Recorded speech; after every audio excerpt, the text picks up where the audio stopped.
कहा जाता है कि शिबू सोरेन झारखंड के निर्माण में मुख्य भूमिका निभा चुके हैं। शिबू सोरेन को झारखंड के दिशोम गुरु या गुरु जी के नाम से भी जाना जाता है। तो आखिर कौन है शिबू सोरेन और झारखंड के सियासी सफर में सोरेन फैमिली आखिर इतनी अहम क्यों है?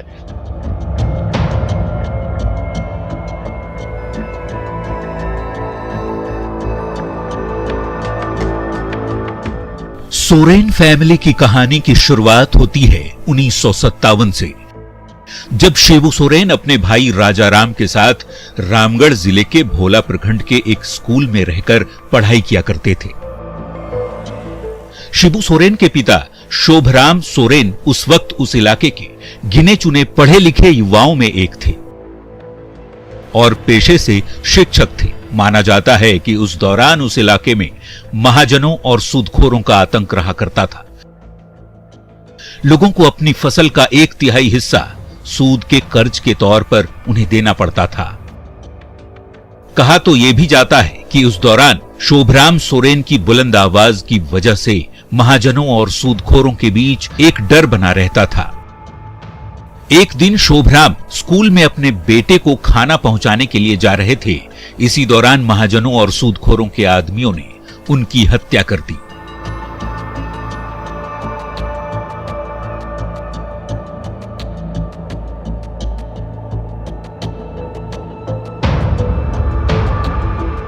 और यहीं से शुरू हुआ शिबू सोरेन के झारखंड के दिशोम गुरु बनने का सियासी सफर। 4 फरवरी 1973 को शिबू सोरेन ने झारखंड मुक्ति मोर्चा यानी जेएमएम का गठन किया। 1980 में पहली बार शिबू सोरेन लोकसभा के सांसद चुने गए। 1980 के बाद लगातार 20 वर्षों तक शिबू सोरेन और उनके समर्थकों ने अलग अलग क्षेत्रों में जाकर नील और लाल रंग से मिट्टी के बने घरों पर आदिवासी एकता जिंदाबाद के नारे बुलंद किए। झारखंड का आदिवासी समाज अपने अधिकारों की रक्षा को लेकर शुरू से ही काफी सजग रहता है। उन अधिकारों की रक्षा के लिए वो अपने ही कबीले से उभरे नेताओं पर भरोसा भी जताते हैं। इस बात को एक जन आंदोलन का रूप देकर शिबू सोरेन ने आदिवासियों के बीच अपनी अलग छवि पेश कर दी थी। झारखंड की राजनीति में आदिवासी कबीलों के 3 वर्गों का दबदबा रहा है, मरांडी, मुंडा और सोरेन।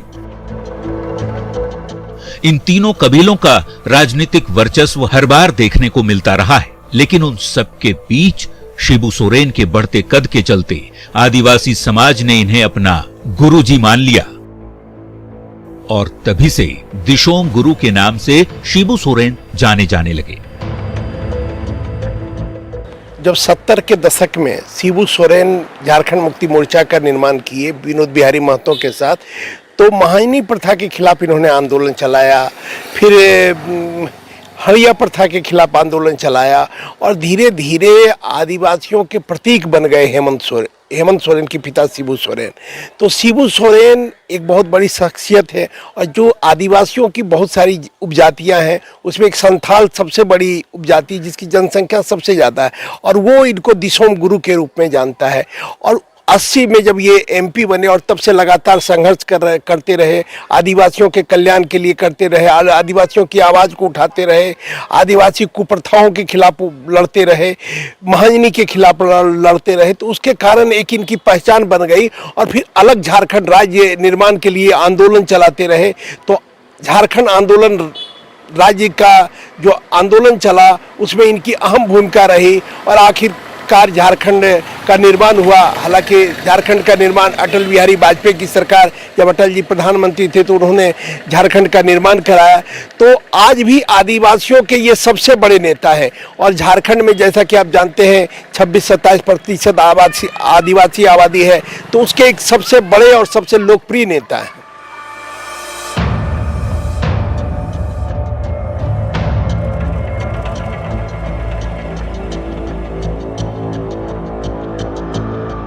तत्कालीन बिहार के हजारीबाग जिले के नामरा गांव में पैदा हुए शिबू सोरेन के राजनीतिक जीवन की शुरुआत 70 के दशक में हुई। उन्होंने 23 जनवरी 1975 को तथाकथित रूप से जामताड़ा जिले के चिरुडीह गांव में बाहरी लोगों, जिन्हें आदिवासी दीकू नाम से बुलाते हैं, उन्हें खदेड़ने के लिए एक हिंसक भीड़ का नेतृत्व किया था, जिसमें झारखंड का कई इलाका जलने लगा था। इस घटना में तब 11 लोग मारे गए थे। शिबू सोरेन के नेतृत्व में चला ये आंदोलन तब सुर्खियों में आया था। इसी मामले में शिबू सोरेन को हत्या का अभियुक्त भी बनाया गया था, जिसके बाद से वे आदिवासियों के बड़े नेता बन बैठे।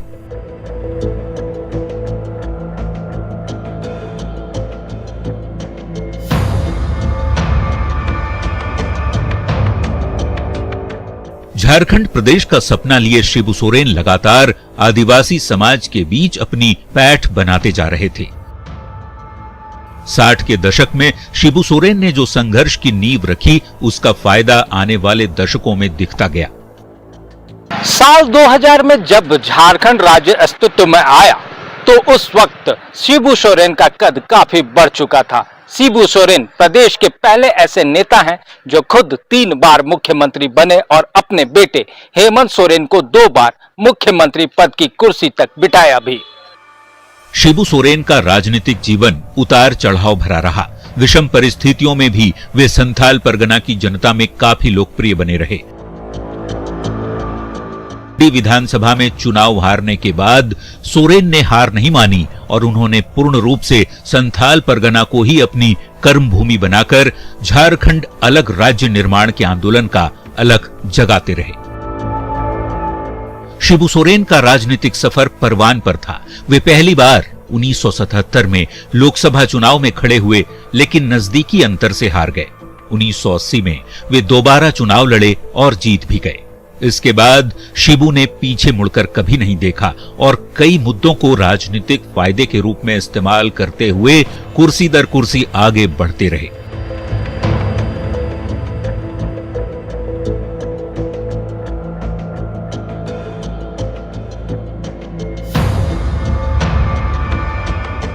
वर्ष 1990 में संपन्न बिहार विधानसभा चुनाव में भी संथाल परगना में झामुमो सबसे बड़ी पार्टी बनकर उभरी। वर्ष 1991 और 96 में शिबू सोरेन दुमका लोकसभा क्षेत्र से निर्वाचित होते रहे। वर्ष 1998 में शिबू सोरेन दुमका में भारतीय जनता पार्टी के नेता बाबूलाल मरांडी से पराजित हो गए। इसके बाद उन्हें राज्यसभा का सदस्य बनने का मौका मिला, लेकिन कोर्ट ने उनके निर्वाचन को रद्द कर दिया। निर्माण हुआ, हालांकि झारखंड का निर्माण अटल बिहारी वाजपेयी की सरकार, जब अटल जी प्रधानमंत्री थे तो उन्होंने झारखंड का निर्माण कराया। तो आज भी आदिवासियों के ये सबसे बड़े नेता हैं और झारखंड में जैसा कि आप जानते हैं 26-27% आदिवासी आबादी है, तो उसके एक सबसे बड़े और सबसे लोकप्रिय नेता है। एक नजर शिबू सोरेन के सियासी सफर पर भी डाल लेते हैं। शिबू सोरेन 1980, 1986, 1989, 1991 और 96 में लोकसभा का चुनाव जीते। 2002 में राज्यसभा के सदस्य चुने गए। 2004 में दुमका से जीत दर्ज कर वे 6ठी बार सांसद बने।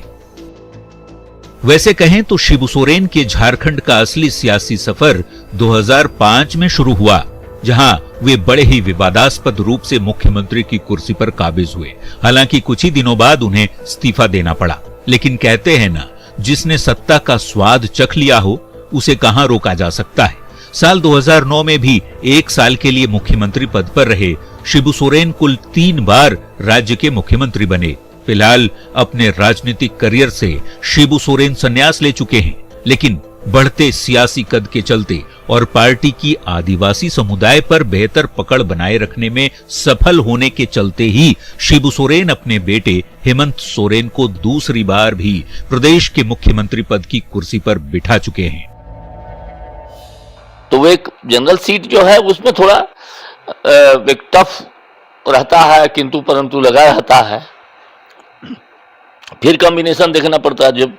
जब शिबू सोरेन जी मुख्यमंत्री रहते हुए तमाड़ में लड़े और कांग्रेसियों ने ही फंसाया था इनको वहां पर, और क्या हालत हुआ, राजा पीकर निहायत कमजोर कैंडिडेट उनको, तो चुनाव में कुछ भी हो सकता है।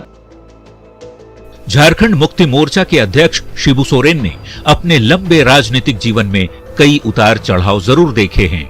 अपने सियासी अनुभव के आधार पर ही आज भी झारखंड की राजनीति में सोरेन फैमिली का डंका बजता रहा है। सोरेन परिवार की कहानी जारी है। अगली रिपोर्ट में दिखाएंगे कैसे शिबू सोरेन के बाद उनके सियासी उत्तराधिकारी हेमंत सोरेन ने जेएमएम को लगातार आगे बढ़ाया। Bureau report, news 18।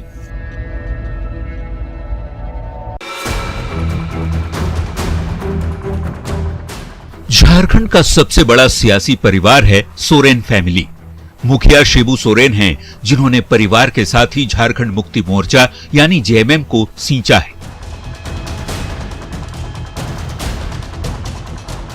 दिशोम गुरु के नाम से जाने जाने वाले शिबू सोरेन के 3 बेटे और 1 बेटी है। बड़े बेटे दुर्गा सोरेन की मई 2009 में मौत हो गई। दूसरे बेटे हेमंत सोरेन बरहेट से विधायक हैं, इसके साथ ही झारखंड के मुख्यमंत्री भी हैं। छोटे बेटे बसंत सोरेन दुमका सीट से विधायक हैं, जबकि बेटी अंजलि झारखंड मुक्ति मोर्चा ओडिशा प्रदेश की अध्यक्ष है। इन सभी बच्चों में बड़े बेटे दुर्गा सोरेन ने अपने पिता के साथ सियासत में सबसे पहले कदम रखा था, लेकिन उनकी असामयिक मौत के बाद दूसरे बेटे हेमंत सोरेन ने अपने पिता की पार्टी को और विरासत को आगे बढ़ाना शुरू किया।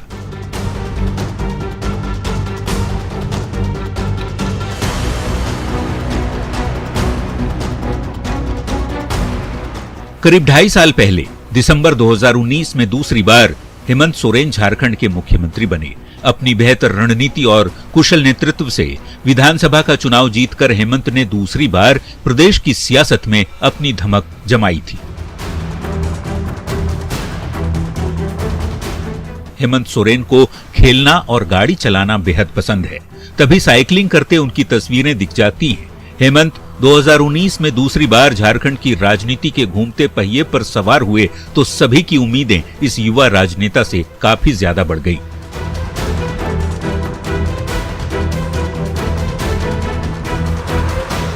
झारखंड की सियासत का सौम्य और सरल चेहरा माने जाने वाले हेमंत सोरेन को सत्ता विरासत में मिली, लेकिन अपनी काबिलियत से हेमंत ने सियासत का एक नया मुकाम भी हासिल किया।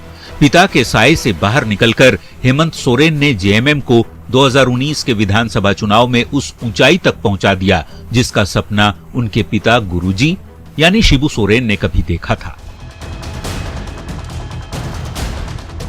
करीब 1 दशक से भी ज्यादा वक्त तक झारखंड की सियासत के केंद्र में रहे हेमंत के लिए साल 2019 का चुनावी रण बेहद खास था। चुनाव में उतरने से पहले उन्होंने अपनी सूझबूझ से ताकतवर बीजेपी के खिलाफ एक मजबूत गठबंधन तैयार किया और अपने साथी दलों को सीट देने में उदारता दिखाते हुए शानदार जीत के साथ दोबारा सीएम की कुर्सी पर 29 दिसंबर 2019 को काबिज हुए। ये लोकपाल में आज मामला चल रहा है, क्या हुआ मालूम नहीं, क्या होगा ये भी नहीं मालूम है ना। इनके वकील कपिल सिब्बल जी बहस कर रहे किए होंगे, क्या किए होंगे नहीं मालूम है। इसमें भी बहुत कंप्लेन है, बहुत शिकायतें हैं और उसमें इनका पूरा डिटेल वहाँ भेजा गया है, जिसमें इनका कम है, इनके परिवार के लोगों का सब लोगों का ज़्यादा है। जल जंगल जमीन कहने की बात है, केवल नारा है भाई। राज्य बनने के बाद से केवल एक बार ऐसा मुख्यमंत्री हुआ जो गैर आदिवासी था, बाकी सब आदिवासी ही मुख्यमंत्री हुए हैं। इन 22 वर्षों में झारखंड का और आदिवासियों का कितना विकास हुआ है और क्या क्या हुआ है झारखंड में, बाकी राज्यों से तुलना आप कर लीजिए। छत्तीसगढ़ जो साथ में बना इनके, उत्तराखंड जो साथ में बना, जिसके पास कुछ नहीं है पर्यटन के सिवा उत्तराखंड में।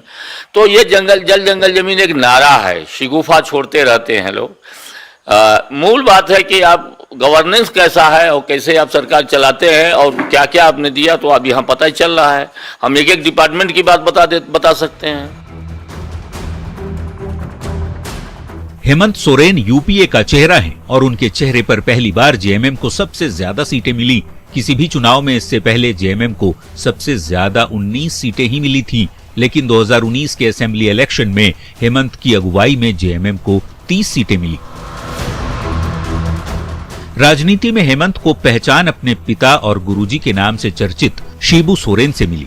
हेमंत अपनी सियासी पारी को और बेहतर बनाने के साथ ही पार्टी में पकड़ को मजबूत बनाने के लिए पिता से आशीर्वाद लेना नहीं भूलते। दरअसल हेमंत सोरेन पहले इंजीनियर बनना चाहते थे, लेकिन परिवार में घटी एक घटना ने इनकी सियासी तकदीर ही बदल दी। भाई दुर्गा सोरेन की आकस्मिक मौत ने परिवार को झकझोर दिया। पिता शिबू सोरेन की मदद के लिए राजनीति में इन्हें उतरना पड़ा। झारखंड की राजनीति के गुरुजी से सियासत का कहरा हेमंत सोरेन ने सीखा। महज 10 साल के भीतर ही हेमंत झारखंड की सियासत का बड़ा चेहरा बन गए।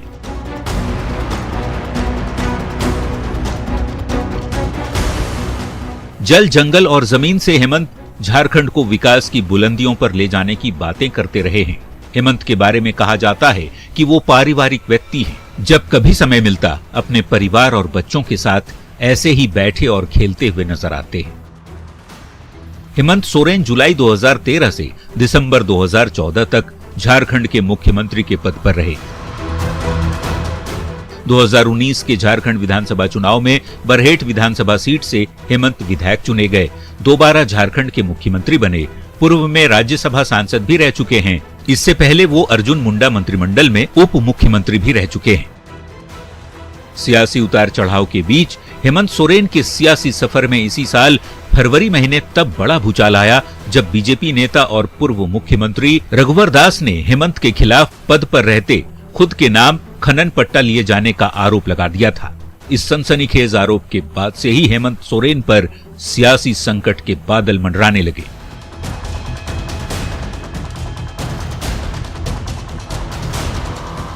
दस फरवरी को झारखंड के पूर्व मुख्यमंत्री रघुवर दास ने मुख्यमंत्री हेमंत सोरेन पर बड़ा खुलासा किया था। रघुवर के खुलासे से झारखंड की सियासत बेहद गर्मा गई। हेमंत पर पद पर रहते ऑफिस के दुरुपयोग का जो आरोप रघुवर ने लगाया था, उसके तहत हेमंत ने मुख्यमंत्री पद पर रहते अपने नाम पर पत्थर खदान लीज की मंजूरी ली।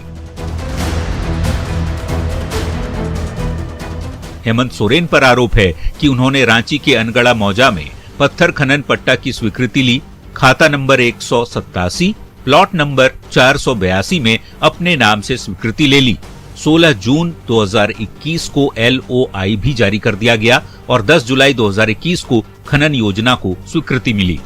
लेना कोई बहुत जिस तरह से लीज की बात की जा रही है, अगर कोई बिजनेस करते हैं तो बिजनेस करना कोई बुरी बात नहीं है, लेकिन जिस प्रक्रिया के तहत लिया गया उसकी आलोचना हो रही है और उसको ऑफिस ऑफ प्रॉफिट से जोड़ के देखा जा रहा है। अगर आप कोई बिजनेस करते हैं या कोई नेता, बहुत सारे नेता हैं जो बिजनेस भी करते हैं, राजनीति भी करते हैं, तो अगर वो बिजनेस कोई करे तो वो गलत है, लेकिन अगर आप ही मुख्यमंत्री हों और आप ही कुछ सैंक्शन करें तो वो गलत हो जाता है। तो ऐसे में उनकी आलोचना हो रही है, लेकिन कहा जा रहा है कि उन्होंने लीज सरेंडर कर दिया है तो उसका लाभ भी नहीं ले रहे हैं। लेकिन अब जिस तरह का फैसला आया है, अगर इस फैसले पर हम चर्चा करें तो अभी भी विधायकों का समर्थन उनको हासिल है और अभी भी आदिवासियों में उनकी पकड़। ऑफिस ऑफ प्रॉफिट का सनसनीखेज आरोप लगाते हुए रघुवर दास ने कहा था कि हेमंत सोरेन झारखंड के मुख्यमंत्री पद पर रहते अपने नाम से पत्थर खनन पट्टा की स्वीकृति ली थी। इस आरोप के बाद से बीजेपी लगातार हेमंत के खिलाफ हमलावर रही। हेमंत सोरेन के खिलाफ पत्थर खदान की लीज से जुड़ा मामला सामने आने के बाद से सियासी गलियारे में यही सवाल गूंज रहा है कि अब हेमंत सोरेन का क्या होगा।